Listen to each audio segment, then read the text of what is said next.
بسم الله الرحمن الرحیم. السلام علیکم ورحمت الله وبرکاته. ګرانو لیدونکو، زده کوونکو، خدای دې وکړي چې جوړ روغ اوسئ. ستاسې د روغتیا او سوکالۍ په هیله دا دی بیا هم زه ستاسې په چوپړ کې یم د 11 ټولګي غواړم تاسو ته د نن چې زموږ 33 لوست دی تشریح کوم چې د 5 فصل څخه شروع کیږي. په 5 فصل کې یا 5 څپرکي کې موږ تیزابونه او القلیګانې وایو. خو مخکې دي چې زه د 5 فصل شروع کوم، ستاسو په یاد دي چې موږ 4 فصل کې د کیمیاوي تعاملونو تعادل په اړه خبرې کړې وې. رژي تعاملونه مو ویلي وو، همدارنګه کوم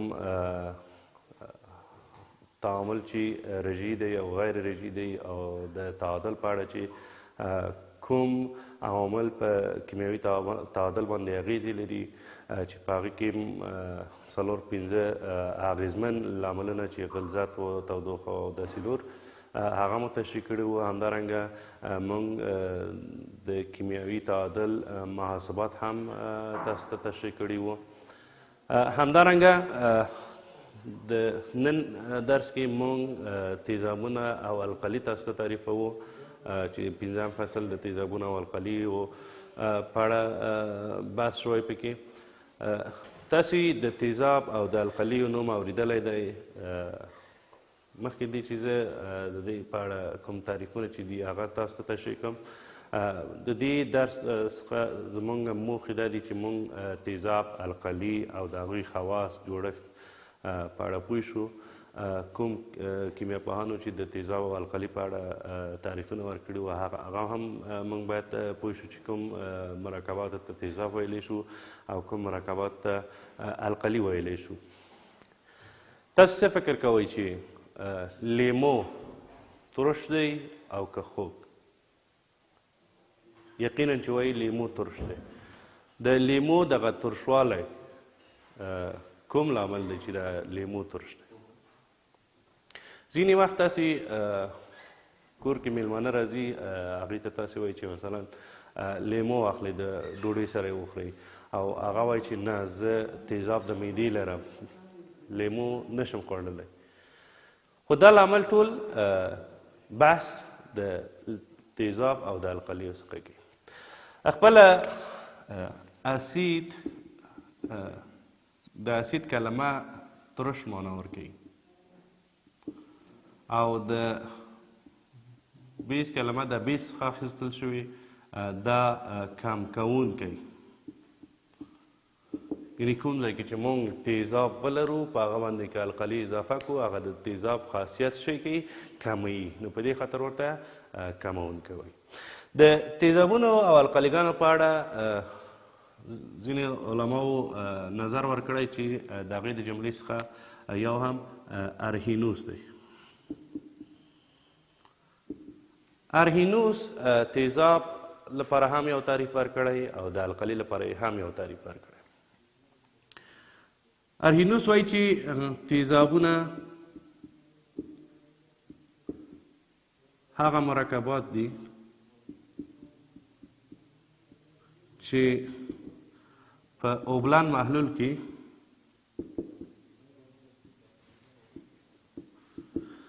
د هایدروجن آیون تولیدوي. د هایدروجن آیون تولیدوي. او د القلي لپاره چې کوم تعریف ورکړی وایي القلي هغه مرکبات دي، القلي هغه مرکبات دي چې په اوبلن محلول کې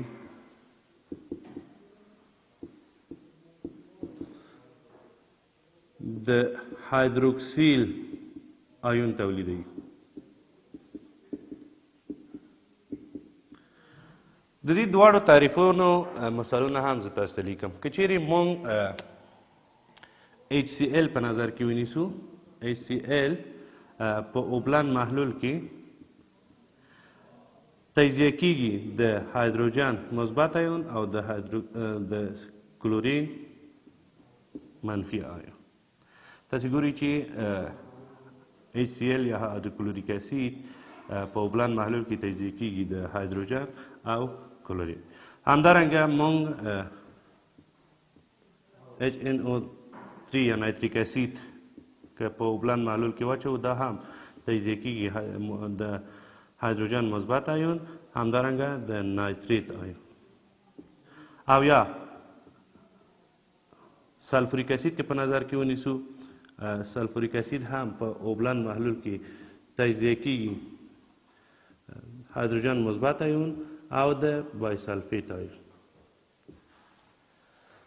د ارینوس له مخې د نظر له مخې موږ تیزابونه تعریف کړل چې په اوبلن محلول کې د هایدروجن آیون تولیدوي. تاسې ولیدل هایدروکلوریک اسید، نایتریک اسید، سلفوریک اسید. همدارنګه هر تیزاب چې موږ په اوبو کې حل کړو یا اوبلن محلول ځینې جوړ کړو، نو هلته تیزاب تجزیه کیږي د هایدروجن مثبت آیون او بل انیون چې هر انیون وي. همدارنګه که چیرې موږ القلي تعریف چې ارینوس کړی وه د القلي په اړه کوم مثال ولیکو، تاسې پوهېږئ چې سودیم هایدروکساید که چیرې په اوبلن محلول کې موږ دا حل کړو، د سودیم مثبت آیون همدارنګه د هایدروکسیل منفي آیون تجزیه کیږي. یعنی د ارینوس د تعریف د مخې هر هغه مرکب چې په اوبلن محلول کې القلي جوړ کړي، د هایدروکسیل آیون تولید کړي، هغه عبارت له څه شي دی؟ عبارت له القلیو څخه دی. همدارنګه که چیرې زه کلسیم هایدروکساید په اوبلن محلول کې موږ واچوو، کلسیم 2 مثبت، همدارنګه هایدروکسیل آیون جوړوي. یعنې موږ ویلی شو چې القلي عبارت د هغه مرکباتو څخه دی چې په اوبلن محلول کې د هایدروکسیل آیون جوړ کړي. او یا ویلی شو چې چیرې موږ پوتاشیم هایدروکساید په اوبلن محلول کې په نظر کې ونیسو، پوتاشیم مثبت آیون او همدارنګه د هایدروکسیل آیون جوړوي. تاسې وینئ چې هر هایدروکسیل چې په اوبلن محلول کې دوی تولید کړی، هغه مرکب عبارت د څه شي دی؟ د القلي څخه دی. د القلیو لپاره یوازې ارینوس نه بلکې نور علماو هم نظر ورکړی دی چې د هغوی د جملې څخه یو هم برونستد دی چې برونستد یو دنمارکي کیمیاپوه دی، او همدارنګه توماس لوري چې انګلیسي کیمیاپوه دی. دوی په کال 1923 کې د القلي او تیزابونو لپاره یو جامعتر تعریف وړاندې کړی. هغوی وایي یعنې برونستد او لوري، توماس لوري، دوی د القلي او د تیزابونو لپاره ځانګړی تعریف لري. یعنې د دې تعریف جامع دی. وایي هر پروتون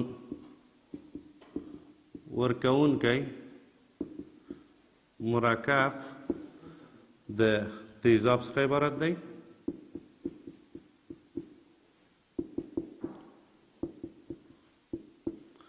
وایي هر پروتون اخیستونکی د القلي څخه عبارت. یعنی هر مرکب چې پروتون ورکوونکی وي هغه تیزاب، او هر مرکب چې پروتون اخیستونکی وي هغه القلي دی. د مثال په ډول که چیرې هایدروکلوریک اسید یا HCl د اوبو سره تعامل وکړي، تاسې پوهېږئ چې د هایدروجن نصبېږي په اوبو باندې، دلته د هایدرونیم آیون جوړوي او همدارنګه د کلوراید آیون. تاسې دلته ولیدل چې HCl دغه خپل هایدروجن په اوبو باندې نه، یعنې ده وکولی شل هایدروجن چې پروتون دی کله چې الکترون د لاسه ورکړي نو په یو پروتون بدلیږي، دی په اوبو باندې نصب کړه او دلته د هایدرونیم آیون او همدارنګه د کلوراید آیون لاسته راغل. په دې کې دا تیزاب شو. بل د وایي که چیرې موږ د تیزابونو په اړه لږ نور بحث وکړو. تیزابونه یوازې نشي کولی چې مایع وي یا اوبلن محلولو کې موږ دغه نظریه ورکړو. دوی ویلي چې موږ په ګازي حالت کې هم موږ کولی شو تیزاب او القلي مشخص کړو. د مثال په ډول که چیرې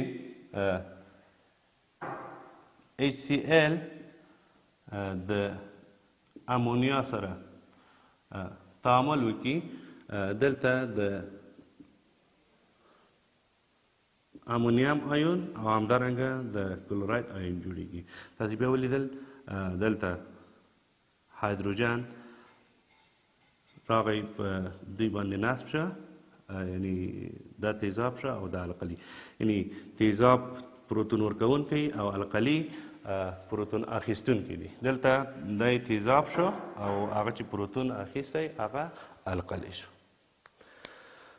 دلته د پروتون ورکوونکی مرکب هغه ته پروتون دونر وایي او کوم چې پروتون اخلي هغه ته پروتون اکسپتور وایي. یعنی د که چیرې موږ امونیم کلوراید په نظر کې ونیسو، دی ټول رجعي تعاملونه دي، یعنی هم رفت او بیرته هم برگشت ترسره کولی شي، یعنی بیرته جوړېدلی شي. دلته ستاسې د کتاب کې یو بل بحث دی د تیزابونو او القلیګانو مزدوجه جوړې. تاسې پوهېږئ چې هر تیزاب که چیرې تجزیه شي د هغه انیون ځان ته د القلي خاصیت لري، ځان ته غوره کوي. د مثال په ډول که چیرې موږ HCl په نظر کې ونیسو چې دی تجزیه کیږي، هایدروجن مثبت آیون او کلوراید منفي آیون. یعنی کلوراید منفي آیون د مزدوجه څه دی؟ القلي ده. همدارنګه د هایدرونیم آیون که چیرې دا تجزیه شي، دلته د اوبو هایدروجن ځینې جلا کېږي، اوبو لاسته راځي. دلته اوبه د تیزاب مزدوجه القلي ده. که چیرې د لپاره زه مشخصه مثال ولیکم، چیرې اسیتیک اسید په نظر کې ونیسو. اسیتیک اسید که چیرې د اوبو سره تعامل وکړي، په نتیجه کې د هایدرونیم آیون دلته جوړیږي، یعنی H3 مثبت او همدارنګه دا به لږ دې ښه ولیکم، بښنه غواړم. که چیرې اسیتیک اسید موږ په نظر کې ونیسو، اسیتیک اسید که چیرې د اوبو سره تعامل وکړي، په نتیجه کې د هایدرونیم آیون او همدارنګه د اسیتیت آیون.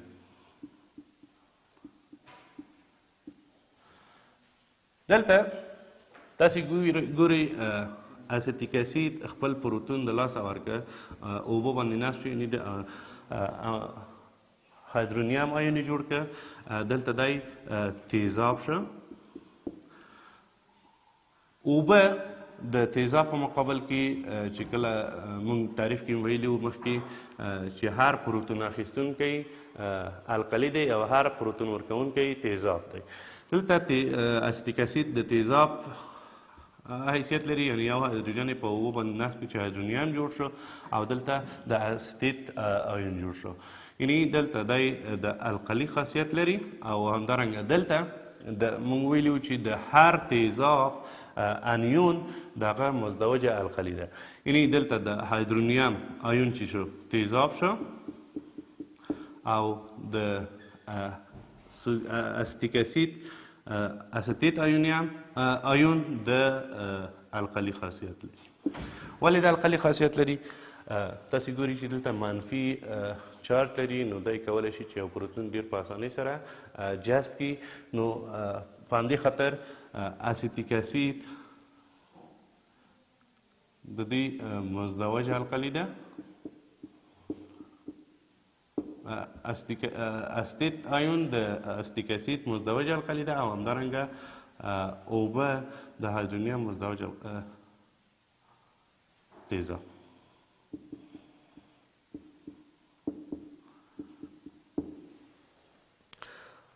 او یا که چیرې زه اوبه د امونیا سره تعامل ورکړم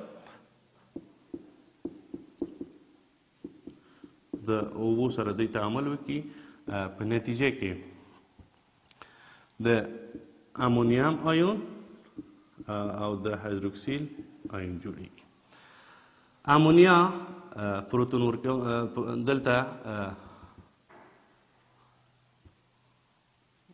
امونیا تیزاب یعنی خاصیت دا و چې دلته یې پروتون اخیستی یعنی دا القلي ده او اوبه چې پروتون یې د لاسه ورکړی تیزاب د دوی د مزدوجه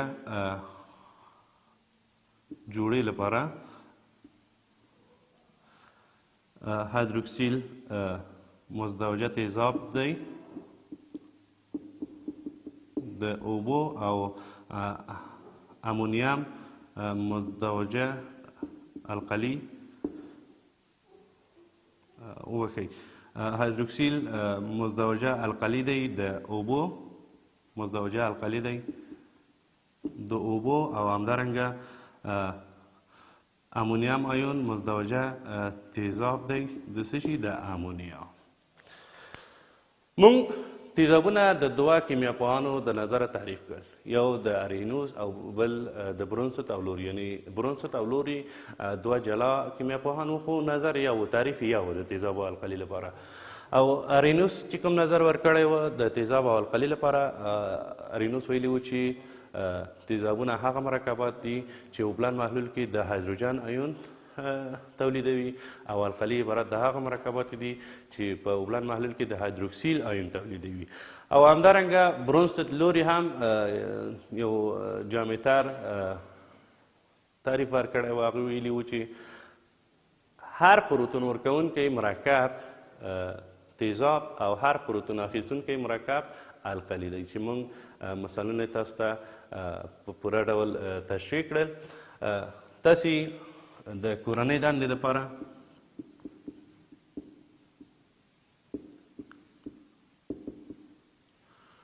د ارهینوس او برونستت لوري تعریفونه چې د تیزاب او القلي لپاره ورکوي